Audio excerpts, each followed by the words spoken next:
Selamat malam geng-geng BC sekalian. Malam ni admin akan berkongsi sebuah cerita yang diadaptasi daripada kisah kedua orang tua admin sendiri. Terpulanglah kepada geng semua nak percaya atau tak, kerana admin sendiri pun naik beroma tentang kisah ni geng. Entahlah kisah ni berlaku tak jauh di tempat aku tinggal sekarang ni. Kisah pada malam ni berlaku di sebuah rumah sewa yang bertempat di kawasan yang bernama Serian, geng. Admin lama dah tahu cerita ni sebenarnya, tapi baru kali ni admin nak share kepada korang ya. Tanpa berlengahkan masa lagi, geng, jom kita layan lo kisah rumah sewa di Serian. Let's go. Pada ketika tu, parents aku telah mendapat tawaran pekerja di bahagian Serian, geng. Maklumlah time tu parents aku belum mampu lagi untuk beli rumah. So bapa aku pun decide untuk menyewa sebuah rumah di area Serian ni untuk sementara waktu je. Bapa aku pun dapatlah sebuah rumah sewa di satu kawasan perumahan ni yang diberi nama Taman Selangau. Persekitaran rumah taklah menyeramkan, geng. Macam area perumahan biasa sahaja. Time nak pindah tu, tak adalah rasa something yang ganjil ataupun pelik. Memang rasa macam proses pindah rumah yang biasa sahaja. Ini aku ceritakan based on apa yang parents aku cakap sahaja, geng. Mereka pun mengangkut barang, alih barang yang sepatutnya pada hari berikutnya. Admin aktiviti di rumah seperti normal dan tak ada perkara ganjil yang menghantui kehidupan parents aku. Buat masa tu je lah, geng. Lepas macam 2 minggu macam tu, ada jiran parents admin yang terserempak lah dengan parents aku. Mereka pun borak-borak sikit. Maklumlah jiran baru kan. Tiba-tiba time bapak aku nak masuk rumah sebab lama sangat borak. Tiba-tiba jiran tu pun bertanya, "Kita dua sedang rasa benda pelik kah tembok pindah ke ya?" Bapak aku pun jawab, "Tak adalah." So memang kehidupan mereka macam biasa. Masa tu bapak aku pun macam pelik lah, kenapa nak tanya soalan macam tu kan.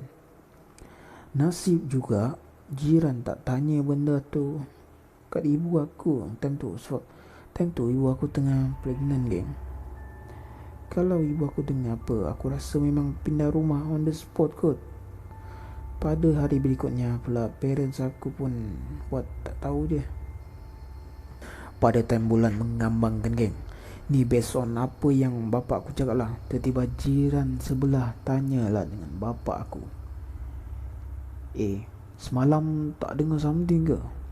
Bapak aku pun gelingkan kepala je. Sebab time tu rushing nak pergi kerja, geng. So bapak aku pun just buat tak tahu. Lepas tu terus berangkat ke tempat kerja. Oh ya, geng, time tu kawasan kejiranan tu agak penuh lah, geng. Sebab kecuali rumah sewa yang didiami oleh parents aku time tu. Masa tu bapak aku pun terfikir, kenapa rumah tu dibiarkan kosong je. Selalu rumah macam tu dalam awal-awal orang masuk sewa. Dahlah rumah tu pun boleh tahan besar, geng. Dan untuk makluman geng-geng BC semua, rumah tu berada di tengah-tengah daripada rumah jiran. So memang agak pelik tu. Lepas tu bapak aku pun ada cakap, time kat office dia ada seorang rakan ni yang berkelakuan pelik, geng. Macam nak tak nak je kerja. Aku pun tak tahulah kenapa, geng. Rupanya dia ke office hari-hari nampak lusuh dan tak bermaya.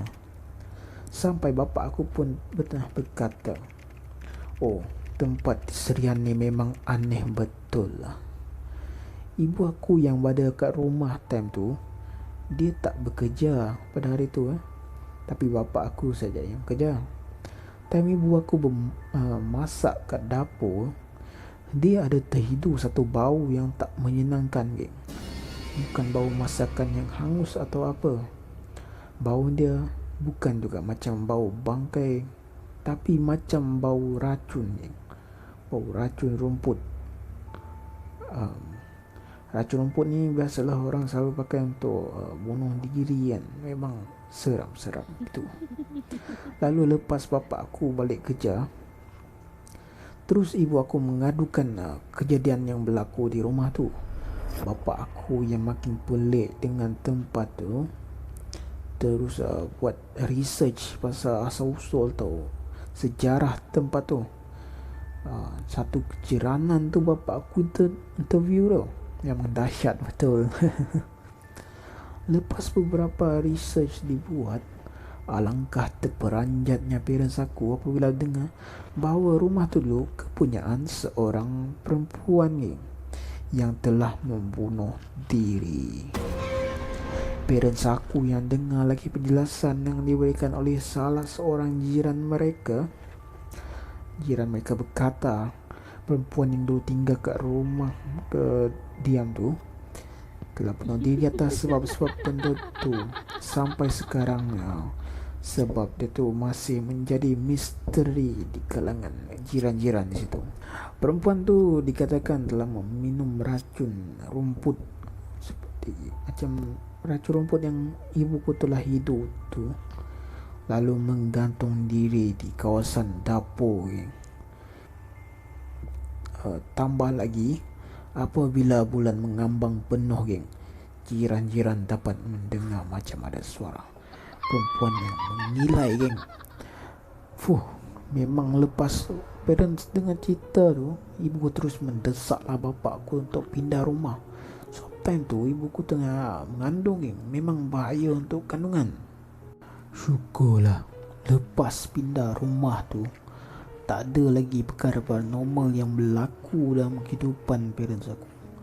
Hidup pun bertambah aman dan tak ada lagi gangguan seperti yang di rumah sewa sebelum ni. Oh ya, geng, terlupa nak beritahu, geng. Ingat tak perempuan yang macam tak bermaya ke office bapa aku tadi tu?